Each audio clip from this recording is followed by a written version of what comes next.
Hello दोस्तों, मेरा नाम है अमल और आप देख रहे हो निवेश की बात यूट्यूब चैनल। आज हम लोग इस वीडियो में बात करने वाले हैं गणेश हाउसिंग लिमिटेड कंपनी के बारे में। इस कंपनी के बिजनेस मॉडल से लेके सब इंफॉर्मेशन को डिटेल में एनालाइज करते हैं। तो बिना वक्त जाया किए चलिए शुरू करते हैं। But first learn then earn. साल 1991 में कंपनी स्टार्ट हुआ गणेश हाउसिंग के नाम से। उसके बाद 1993 में कंपनी ने लॉन्च किया खुद का IPO जो था 21 मिलियन का। उसके बाद 1998 में कंपनी ने दूसरे एक कंपनी को एक्वायर कर लिया था। उसके बाद साल 1999 में कंपनी ने real estate development business start किया। कंपनी ने साल 2006 में बोनस इशू किया जो था 2:1 का। 2007 में कंपनी लिस्ट हुआ NSE यानी कि नेशनल स्टॉक एक्सचेंज में। साल 2007 में कंपनी ने इशू किया था इंस्टीट्यूशनल इन्वेस्टर्स के लिए जो था 325 रुपए पर शेयर से, जिससे कंपनी ने टोटल कलेक्ट किया 2275 मिलियन। उसके बाद 2008 में कंपनी का टर्नओवर क्रॉस किया 1000 मिलियन। कंपनी ने रिसीव किया ISO और OHAS सर्टिफिकेट। कंपनी कंप्लीट करके हैंडओवर किया 15 million square feet buildup real estate area customers के लिए, या बोल सकते हैं अपने क्लाइंट्स को। उसके बाद कंपनी ने 2009 में कंप्लीट करके हैंडओवर किया 17 million square feet buildup real estate area customers या क्लाइंट्स को। 2010 में कंपनी का नेट वर्थ हुआ 500 मिलियन का। साल 2012 में कंपनी का टर्नओवर हुआ 2000 मिलियन का और पैट मतलब प्रॉफिट आफ्टर टैक्स किया कंपनी ने 500 मिलियन का। 2012 में कंपनी ने best individual dwelling row house के लिए रियल एस्टेट अवार्ड मिला था कंपनी को। और उसके बाद 2013 में कंपनी को GCP बिजनेस सेंटर अहमदाबाद के लिए बेस्ट कमर्शियल प्रॉपर्टी या प्रोजेक्ट अवार्ड मिला है। 2014 में कंपनी ने टर्नओवर क्रॉस किया 3000 मिलियन का और 2019 में कंपनी ने कंप्लीट करके हैंडओवर किया टोटल 22 मिलियन स्क्वायर फीट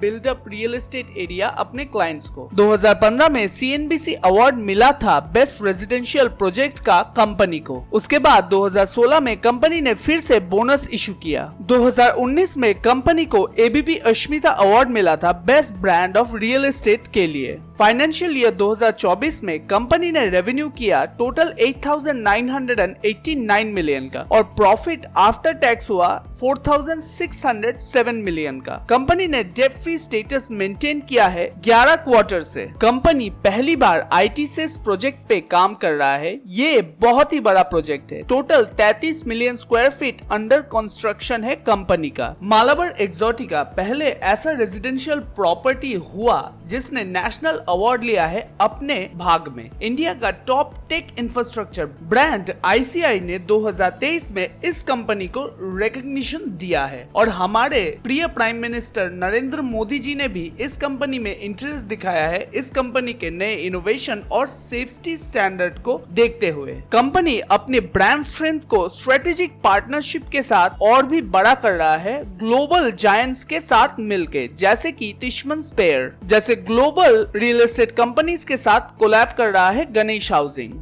आइए जानते हैं कंपनी का कौन सा प्रोजेक्ट ऑनगोइंग है और कौन सा कंप्लीट हो चुका है। कमर्शियल प्रोजेक्ट्स में जो कंप्लीट हो चुका है वो है number 1 maple trade centre, number 2 magnet corporate park और नंबर 3 है GCP बिजनेस सेंटर। और जो ऑनगोइंग है वो है मिलियन माइंड्स टेक सिटी। अब आइए देखते हैं रेजिडेंशियल प्रॉपर्टीज में जो कंप्लीट हो चुका है वो है number 1 Malabar Exotica, number 2 Malabar Country 2, number 3 है Malabar Country 3, number 4 Maple Tree Garden Homes, number 5 Maple Country 2, नंबर 6 है संग्रीला 2 और नंबर 7 है सुयोजन। और ऑनगोइंग जो प्रोजेक्ट चल रहा है रेजिडेंशियल प्रोजेक्ट में वो है मालाबार रिट्रीट। और भी कंपनी के बहुत सारे प्रोजेक्ट्स जो है वो चल रहे हैं, मैंने इनमें से कुछ ही का नाम बताया है। आइए कुछ मैक्रो इकोनॉमिक्स के बारे में जानते हैं। अहमदाबाद का रियल एस्टेट मार्केट बहुत ही अच्छे से और जल्दी ग्रो कर रहा है क्योंकि वहाँ पे प्रोजेक्ट रजिस्ट्रेशंस बढ़ रहे हैं। मेट्रो फेज 2 जैसे अच्छे इंफ्रास्ट्रक्चर है और गिफ्ट सिटी यानी कि Gujarat international finance tech city के पास में है, इसीलिए अच्छा कनेक्टिविटी और इन्वेस्टर्स का इंटरेस्ट ज्यादा होने के कारण यहाँ पर काफी ज्यादा डिमांड है कमर्शियल और रेजिडेंशियल प्रॉपर्टी डेवलपमेंट के लिए। ऐसा ऐसा समझा जा रहा है कि प्रॉपर्टी के वैल्यू हर साल 10 से 15% बढ़ेंगे, जिससे गुजरात का रियल एस्टेट मार्केट और भी ज्यादा बड़ा होगा और अट्रैक्टिव होगा, जिससे अच्छे और बड़े इन्वेस्टमेंट रिटर्न्स आ सकते हैं। अहमदाबाद उन टॉप सिटीज में से है जहां पर अच्छा इंफ्रास्ट्रक्चर है और लिविंग स्टैंडर्ड भी अच्छा है, और इसी कारण की वजह से बार बार उन लोगों के लिए ये शहर अच्छा बन चुका है जो घर खरीदना चाहते हैं या फिर बड़े प्रोफेशनल्स है। अहमदाबाद गुजरात का रियल एस्टेट हब बन चुका है जो राज्य के कुल निवेश का 42 यानी कि 42% से अधिक को आकर्षित करता है। गिफ्ट सिटी के शुरुआती और बुनियादी ढांचे के विकास के लिए केंद्र के रूप में सामने आया है, क्योंकि ये एक काफी इम्पोर्टेंट रोल प्ले कर रहा है शहर के एक्सपेंशन में और साथ में कैपिटल यानी कि पैसे लाने में, इकोनॉमी में, और साथ में गवर्नमेंट का साथ तो कंपनी के साथ है ही। 2023 में अहमदाबाद भारत में सबसे किफायती हाउसिंग मार्केट के रूप में उभरा। अपने प्यारे मेट्रोपॉलिटन शहर में किफायती रेशियो 23% के साथ, प्रीमियम अहमदाबाद फोकस डेवलपर के साथ मजबूत और अलग अलग ब्रांड जो लीडरशिप की सृष्टि की अनुमति देता है। कंपनी बोल रहा है कि कंपनी विकास होने से पहले भविष्यवाणी या फिर प्रेडिक्ट कर सकता है। कंपनी ने बोला कि उनके हाथों में 500 एकड़ से भी अधिक विकसित भूमि हो। कंपनी ने अच्छे से बताया कि कौन सी चीज उन्हें दूसरे कंपनियों के साथ अलग करेगा, जो है प्रदर्शिता, विश्वास, लोकेशन या फिर बोल सकते हैं स्थान और योजना दिखाना, वैल्यू प्रस्ताव और समय पर डिलीवरी प्रॉपर्टी की। कंपनी ने काफी सारे प्रोजेक्ट्स को एक्सीलेंट एग्जीक्यूशन के साथ कंप्लीट किया है। अभी तक कंपनी ने 23 मिलियन स्क्वायर फीट रेजिडेंशियल और कमर्शियल रियल एस्टेट अहमदाबाद पे बना चुके हैं। सबसे अच्छा बात, अच्छा बैलेंस शीट मेंटेन करना और स्ट्रॉन्ग रखना। 6500 मिलियन से अपना डेप्ट कम कर लेना फिस्कल ईयर 2019 से, और अच्छा बात ये है कि अभी भी company debt free status maintain कर रहा है पिछले 12 क्वार्टर से। आगे या फिर बोल सकते हैं कंपनी बहुत ही ज्यादा आगे की सोच रखता है। कंपनी का टारगेट है 32 million square foot infrastructure develop करना, और इनमें से कुछ बहुत ही स्पेशल प्रोजेक्ट्स है, मिलियन माइंड्स जैसे, उसके बाद आईटी से टाउनशिप प्रोजेक्ट्स और भी बहुत कुछ कंपनी का टारगेट है। आने वाले कुछ सालों में 172,500 मिलियन का सेल्स टारगेट कर रहा है कंपनी, जो बहुत ही बड़ा टारगेट है लेकिन काफी अच्छा टारगेट है। कंपनी का 98% रेवेन्यू आता है लैंड और कंस्ट्रक्शन रिलेटेड एक्टिविटी को सेल करके, और बाकी 2% आता है अदर ऑपरेशन ऑप्शन से। आइए अब कंपनी का कुछ फंडामेंटल्स नंबर्स देखते हैं। सबसे पहले देखिए, कंपनी का मार्केट कैप है 6,939 करोड़, और जिस टाइम पे मैं ये वीडियो रिकॉर्ड कर रहा हूँ उस टाइम पे कंपनी का शेयर प्राइस है 832 रुपए, और इस कंपनी का शेयर 1485 रुपए तक जा चुका है। कंपनी का स्टॉक पीई है 12, और इसका अगेंस्ट में इंडस्ट्री पीई रेशियो है 41.9। कंपनी का डिविडेंड यील्ड है 0.60%। कंपनी का आरओसी मतलब रिटर्न ऑन कैपिटल एम्प्लॉयड है 44% का, और आरओई मतलब रिटर्न ऑन इक्विटी है 37.8%, जो काफी शानदार है। कंपनी का फेस वैल्यू है 10, मतलब कंपनी आगे जाके स्प्लिट और बोनस का भी सुविधा दे सकता है। कंपनी का प्राइस टू बुक वैल्यू है 3.78। ये नंबर जितना कम होगा उतना ही अच्छा है। वैसे 1 से 2 के बीच में नॉर्मल माना जाता है, लेकिन 3.78 भी ठीक ठाक है, क्योंकि इसके बाकी कॉम्पिटिटिव कंपनी का प्राइस टू बुक वैल्यू ज्यादा ही है। कंपनी का पीईजी रेशियो है 0.12, जो ये दर्शा रहा है कि कंपनी कितना अंडर वैल्यूड है। अगर आप लोगों को पीईजी रेशियो के बारे में नहीं पता है तो डिटेल में जानने के लिए पुराना वीडियो आप लोग देख सकते हो। वीडियो का लिंक आई बटन में डाल दूंगा। कंपनी का 5 सालों में सेल्स ग्रोथ हुआ है 29.1%, और 5 सालों में प्रॉफिट ग्रोथ हुआ है 47.6%, दोनों ही अच्छा है। कंपनी का डेप्ट है 248 करोड़ का, और उसके अगेंस्ट में रिजर्व है कंपनी के पास 1752 करोड़, और इसका मतलब है हम लोग कंपनी को फिलहाल डेट फ्री कंपनी मान सकते हैं। कंपनी के पास नेट ब्लॉक है 435 करोड़ का। नेट ब्लॉक का मतलब है फिक्स एसेट से एक्यूमुलेट डिप्रिसिएशन को माइनस करने पर यह नेट ब्लॉक आता है। असल में नेट ब्लॉक कोई भी कंपनी का एसेट क्लास कितना उतना स्ट्रॉन्ग है। जितना ज्यादा नेट ब्लॉक उतना ज्यादा स्ट्रॉन्ग। कंपनी का डेब्ट टू इक्विटी है 0.14, जो एक रियल एस्टेट कंपनी के लिए ना के बराबर ही है। कंपनी का प्लेज परसेंटेज है 0,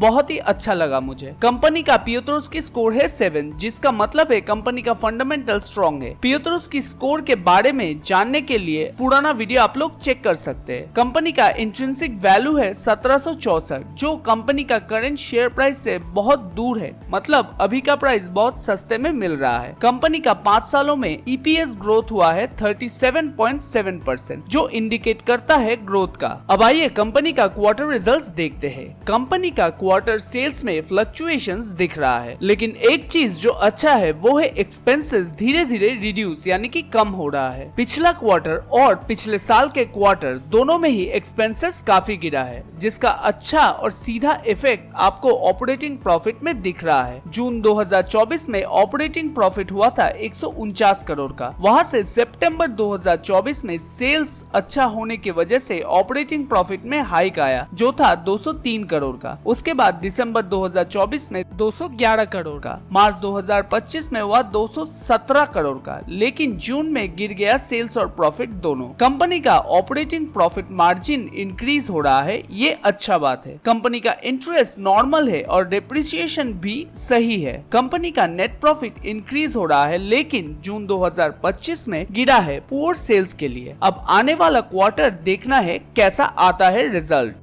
आइए अब कंपनी का एनुअल रिजल्ट देखते हैं। कंपनी का एनुअल सेल्स दिख रहा है 2020 से लगातार इंक्रीज हो रहा है। सिर्फ 2021 में आप लोगों को दिख ही रहा है सेल्स डाउन हुआ है, और इसका सिर्फ एक ही रीजन है जो आप लोगों को पता होगा, इंडिया में कोरोना वायरस उसी टाइम पे आया था। कंपनी का एक्सपेंसेस 2 सालों में गिरा है और ये एक अच्छा चीज है। कंपनी का एम्प्लॉय कॉस्ट अच्छा खासा गिरा है, 5.99% से सीधा 2.15% हुआ है, जो बहुत ही अच्छा है। पहले जहां 2020 और 2021 में कंपनी लॉस में था, वहां से कंपनी प्रॉफिट में अच्छा खासा ग्रोथ आया है। मार्च 2022 में 134 करोड़ का प्रॉफिट से मार्च 2025 में 779 करोड़ का जर्नी कंप्लीट किया है कंपनी ने। और तो और कंपनी का ओपीएम मतलब ऑपरेटिंग प्रॉफिट मार्जिन भी इंक्रीज किया है कंपनी ने। मार्च 2022 में जहां 35% था, वहां से मार्च 2025 में हुआ है 81%, मतलब डबल से भी ज्यादा हुआ है, जिसको पर्सनली मुझे काफी अच्छा लगा। अदर इनकम भी धीरे धीरे इंक्रीज हो रहा है। कंपनी का इंटरेस्ट पेमेंट मैसिवली रिड्यूस हुआ है। जैसे कि आप लोग देख ही रहे हो, एक टाइम पे कंपनी 100 करोड़ से ऊपर सिर्फ इंटरेस्ट पे करता था, वहां से कंपनी मार्च 2025 में 4 करोड़ पे लाया है। डेप्रिसिएशन भी ठीक ठाक है और कंपनी नेट प्रॉफिट भी इंक्रीज हो रहा है एज यूजुअल। मार्च 2022 में 71 करोड़ से मार्च 2025 तक इंक्रीज होके हुआ है 598 करोड़। 3 सालों में नेट प्रॉफिट ग्रोथ हुआ है अप्रोक्सीमेटली 742% के आसपास, और अर्निंग पर शेयर भी इंक्रीज हो रहा है ऐसे ही। अब आइए कंपनी के बैलेंस शीट के ऊपर नजर डालते हैं। कंपनी का इक्विटी कैपिटल इंक्रीज हो रहा है। कंपनी का बोरोइंग धीरे धीरे रिड्यूस हो रहा है। जहां मार्च 2017 में कंपनी का बोरोइंग था 764 करोड़ का, वहां से रिड्यूस होके हुआ है 248 करोड़। कंपनी बहुत ही फास्ट रिड्यूस किया है बोरोइंग को, और उसके साथ साथ कंपनी रिजर्व भी इंक्रीज किया है मैसिवली। मार्च 2021 में रिजर्व किया था कंपनी ने 453 करोड़ का, वहां से इंक्रीज होके रिजर्व भी हुआ है 1752 करोड़ का। और कंपनी का फिक्स एसेट्स हर साल इंक्रीज ही कर रहा है। मार्च 2023 के बाद से डबल किया है कंपनी ने। CWIP मतलब कैपिटल वर्क इन प्रोग्रेस मार्च 2023 से इंक्रीज हुआ है। इंक्रीज हुआ है मतलब कंपनी का ग्रोथ और एक्सपेंशन में कंपनी खुद खर्चा कर रहा है। अब आइए थोड़ा कैश फ्लो सेक्शन देखते हैं। कैश फ्लो सेक्शन में कैश फ्रॉम ऑपरेटिंग एक्टिविटी का नंबर्स पॉजिटिव में है और मार्च 2025 में नंबर्स इंक्रीज भी हुआ है। कंपनी जो प्रॉफिट कमाया है वो पैसे को कैपिटल वर्क इन प्रोग्रेस में डाला है। जैसे कि आप लोगों को दिख रहा है, मार्च 2024 में 127 करोड़ और मार्च 2025 में 211 करोड़ ऐड किया है ग्रोथ के लिए, और कुछ अदर इन्वेस्टिंग आइटम्स में ऐड किया है। कैश फ्रॉम फाइनेंसिंग एक्टिविटी का नंबर्स माइनस में है, जो सही है। ये पैसों से बोरोइंग में खर्च किया है मार्च 2024 में 159 करोड़, इंटरेस्ट पे किया है कंपनी ने 4 करोड़ और डिविडेंड पे किया है कंपनी ने 92 करोड़ का। आइए कंपनी का शेयर होल्डर पैटर्न देखते हैं। कंपनी में प्रोमोटर का स्टेक अच्छा खासा है और एक चीज देखिए, मार्च 2021 से मार्च 2022 में स्टेक में मैसिव चेंज हुआ है। प्रोमोटर का स्टेक 54.36% से सीधा 73.06% हुआ है और ये स्टेक प्रोमोटर सीधा सीधा पब्लिक से उठाया है। ये चीज तभी हुआ है जब लॉस मेकिंग कंपनी से प्रॉफिट मेकिंग कंपनी बना था और ये चीज होना ही था क्योंकि कंपनी में क्या चल रहा है और आगे क्या होने वाला है इसका सबसे ज्यादा आइडिया उन लोगों को ही पता होता है। मार्च 2022 के बाद से कंपनी में प्रोमोटर का स्टेक एकदम सेम है। अब आइए थोड़ा कंपनी का मैनेजमेंट विजन और स्ट्रेटजी देखते हैं। कंपनी मालाबार रिट्रीट बोल के एक प्रीमियम रेजिडेंशियल कॉम्प्लेक्स बना रहा है जिसका 43% कंस्ट्रक्शन का काम हो चुका है, शो यूनिट भी रेडी हो चुका है और बुकिंग्स भी चालू हो गया है। Number 2 million mine sales phase 1 है जिसका 80% एरिया लीज का है और अंडर LOI और EOI जिसका फुल फॉर्म है लेटर ऑफ इंटेंट और एक्सप्रेशन ऑफ इंटरेस्ट के साथ है। सेकेंड क्वार्टर से फिट आउट होना चालू होगा प्रॉपर्टी में और लीज से इनकम होना भी चालू होगा 2026 के थर्ड या फोर्थ क्वार्टर से। नंबर 3 पॉइंट है नेक्स्ट है थलतेज जो कि एक कमर्शियल 2 मिलियन स्क्वायर फीट का रियल एस्टेट है जहां पे डिजाइन अप्रूवल फाइनलाइजिंग हो गया है। इस साल के अगले क्वार्टर में काम शुरू होगा कंस्ट्रक्शन का और प्रॉपर्टी से एक्सपेक्ट किया जा रहा है कि 2100 करोड़ का रेवेन्यू लाके देगा कंपनी को। नंबर 4 गोदावरी टाउनशिप 450 एकड़ पे है। इस प्रॉपर्टी का लैंड मोनेटाइजेशन चल रहा है, हाइब्रिड मॉडल प्लॉट्स तैयार हो रहे हैं, साथ में फ्यूचर में डेवलपमेंट भी हो रहा है। पहले क्वार्टर में 10 एकड़ बिक चुका है और अगले 7 से 10 सालों में 5000 करोड़ या उससे भी ज्यादा रेवेन्यू होने का टारगेट रखा है कंपनी ने। कंपनी एक्सपेक्ट कर रहा है कि कंपनी का ज्यादातर रेवेन्यू फिस्कल ईयर 2026 में होगा। 6 नंबर पॉइंट है कंपनी का रेंटल यील्ड या लीजिंग मॉडल फिलहाल अपना रहा है क्योंकि कंपनी का ये कहना है कि फेज 1 के जो कमर्शियल या फिर शेयर्स प्रोजेक्ट्स है वहां से कंपनी 6 से 7% यील्ड एक्सपेक्ट कर रहा है और फेज 2 में ये और भी ज्यादा होगा। 7 नंबर पॉइंट है नया प्रोजेक्ट्स लॉन्च कर रहा है कंपनी काफी सावधानी से। ये लॉन्चेस कर रहा है क्योंकि कंपनी प्रेडिक्ट कर रहा है डिमांड काफी ज्यादा बढ़ जाएंगे। कंपनी ने बोला है जून से मार्केट रिकवरी होना चालू हो सकता है। और 8वां पॉइंट है कंपनी प्रॉफिट को मेंटेन करेगा। कंपनी का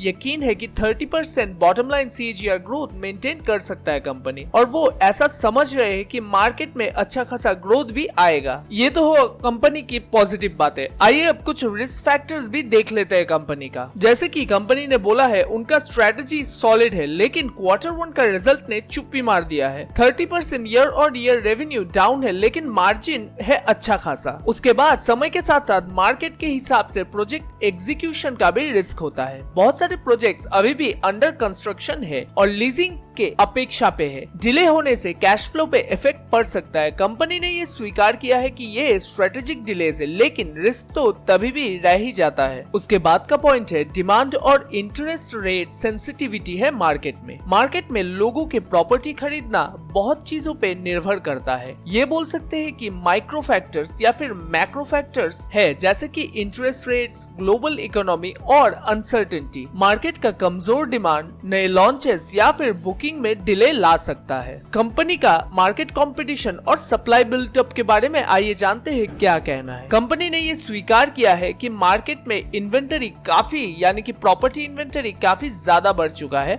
और कुछ सर्टेन प्राइस सेगमेंट में तो कंपटीशन काफी ज्यादा है। लेकिन कंपनी का ये भी मानना है कि कोई कंपनी अगर अच्छे पोजीशन पे रहता है तो कंपनी उससे बेनिफिट बना सकता है। अब फाइनली आते हैं कंपनी के टेक्निकल चार्ट पे तो देखते हैं। सबसे पहले देखिए कंपनी का शेयर बहुत ही बड़ा करेक्शन दिया है लगभग 44% के आसपास। कंपनी का शेयर अभी तक स्ट्रॉन्ग सपोर्ट के आसपास ही ट्रेड हो रहा है। अगर ये सपोर्ट सस्टेन हो गया और कंपनी नेक्स्ट कुछ क्वार्टर रिजल्ट्स पॉजिटिव आ गया तो इधर से ही शेयर बाउंस बैक दे सकता है और अगर सस्टेन नहीं हुआ तो ये और नीचे जा सकता है लगभग 566 के आसपास क्योंकि लास्ट रेंज पे कंपनी का रेजिस्टेंस था जो सपोर्ट का काम कर सकता था। कोई इस गिरावट से डरते हैं और इसको कोई लोग अपॉर्चुनिटी की तरह देखते हैं। अब क्या समझते हो कमेंट सेक्शन में मुझे जरूर बताइएगा। और हाँ, यही याद रखिएगा कि मैं कोई सेबी रजिस्टर्ड रिसर्च एनालिस्ट नहीं हूँ, तो स्टॉक बाय होल्ड या सेल करने का